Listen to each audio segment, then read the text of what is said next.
બીજા કટામાં જોવો ને ટાઈટ સારી. હા તો મેં આખો ફરીને જોયો, બહુ સારી વેરાયટી તમારી છે, એટલે મને એમ થયું કે હું 5 મિનિટ ઉભો રહીને મસ્ત વિડીયો લઉં કે આવું નવું કંઈક કરવું જોઈએ, કારણ કે રાયડું અને એરંડાની અંદર હવે કંઈ લોબુ મળતર થતી નથી. રાયડાની જો વાત. તો નમસ્કાર મિત્રો, ગુજ્જુ ગોટાળો ચેનલમાં તમારું હાર્દિક સ્વાગત છે. આપણે અહીંયા થ્રેશર ચાલતું હતું તો ડીઝલ નાખવા માટે આવ્યા હતા, અને બાજુમાં આપણે અહીંયા હમીરભાઈ વાઘેલાએ બટાકાની ખેતી કરી છે. તો જો બહુ મોટા મોટા બટાકા છે એમના, તો થોડું ઝલક બતાવું તમને, તો જોતા રહેજો આગળના વ્લોગમાં. તો જો અહીંયાથી કરી છે ત્યાં એરંડા દેખાય ત્યાંથી કરી, પેલું મકાન દેખાય હોજ દેખાય ત્યાંથી કરી, અને ઉપર લીમડા દેખાય ત્યાં સુધી ટોટલ જગ્યાની અંદર એમણે બટાકાની ખેતી કરી છે. અને હાલ આ પરોટની અંદર બટાકા નીકાળી દીધા છે. આપણને કંઈ બટાકા વિશે લોબો આઈડિયા નથી, પણ આવડા બટાકા આપણે ઘરે શાકભાજી માટે લાવીએ ડીશાનો, તો એવડા બટાકા કદી ભાળ્યો નથી. મતલબ હોય પણ એ મૂલ્ય આપણા ઉધી તો ન જ આવે. તો જુઓ મિત્રો, આ છે આપણા હમીરભાઈ, અને તમે આખા તમારા ટોટલ ખેતરમાં લગભગ બટાકા જ કર્યા છે ને? તો શું તમારા બટાકા વિશે કહેવાનું થાય છે? અમને થોડી માહિતી આલો અમારા ચાહકોને. અને લગભગ આ ફોન પકડો એક જણ. બટાકા વિશે કહેવામાં એવું થાય કે અમે ઉભા રહેજો હો. નંબરમાં હા, પહેલી વખત બટાકાની ખેતી કરી. એમનું કેવું એવું છે કે પહેલી વખત એમણે બટાકાની ખેતી કરી છે.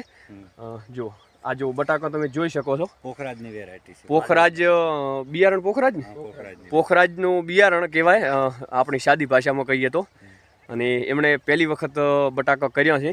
બહુ સારી આઈટમ બેઠી છે. જો આ બધું બીજા કટામાં જોવો ને ટાઈટ સારી. હા તો મેં આખો ફરીને જોયો, બહુ સારી વેરાયટી તમારી છે, એટલે મને એમ થયું કે હું 5 મિનિટ ઉભો રહીને મસ્ત વિડીયો લઉં કે આવું નવું કંઈક કરવું જોઈએ, કારણ કે રાયડું અને એરંડાની અંદર હવે કંઈ લોબુ મળતર થતી નથી. રાયડાની જો વાત કરવા જઈએ તો અમારે આ પલોટો આની અંદરથી 7 બોરી રાયડું થાય. હા, તો તમારે અંદાજી બટાકા કેટલા કટા થયા છે? 350 કટા. હા, 7 બોરી રાયડું થાય એની જગ્યાએ 350 કટા, એટલે કેટલા ગણું થયું એમ. ભલે મોટકો થોડા આ વખતે ભાવમાં થોડો ડીમ છે, બાકી રાયડા કરતા તો 60-70% વધારે કહેવાય ને એમ.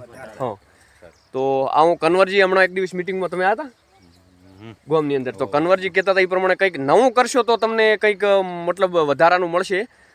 જે રાયડું અને એરંડાની જે આપણે રેગ્યુલર ખેતી કરીએ એની અંદર લોબી મળતર નથી. હા, આપણે 1-2 વર્ષ નુકસાન જઈએ કે, પણ આમણે જો હમીરભાઈ આપણે પહેલી વખત કર્યા તો તોય પણ બહુ સારી ઉપજ લીધી છે. 150 કેટલા ભાવે? 150. હા, 150 રૂપિયે મણ. 150 રૂપિયે મણ. તો બહુ મને તો સારું લાગ્યું એમ કે રાયડા કરતા બહુ સારું. આપણે પૈસાથી મતલબ છે ને, આપણે માલ સારો ઉગાડ્યો છે.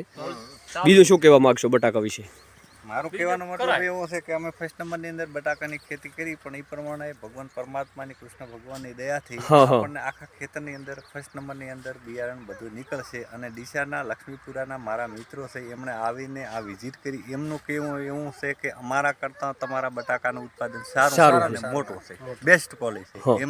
તમે જે કહી રહ્યા છો કે ડીસાની અંદરથી જે લોકોએ વિઝિટ કરી એમણે એવું કીધું કે અમારા ડીસાના બટાકા કરતાં તમારો બટાકાની વેરાયટી સારી. અને તમે આર્યું બિયારણ કઈ જગ્યાએથી લાવ્યું હતું? અમે તો અમારે ભોણેજને ત્યાં ગઈ સાલનું બિયારણ કરેલું હતું, એમની પાસે સ્ટોરેજમાં પડ્યું. ભોણેજ મતલબ કયા ગામ?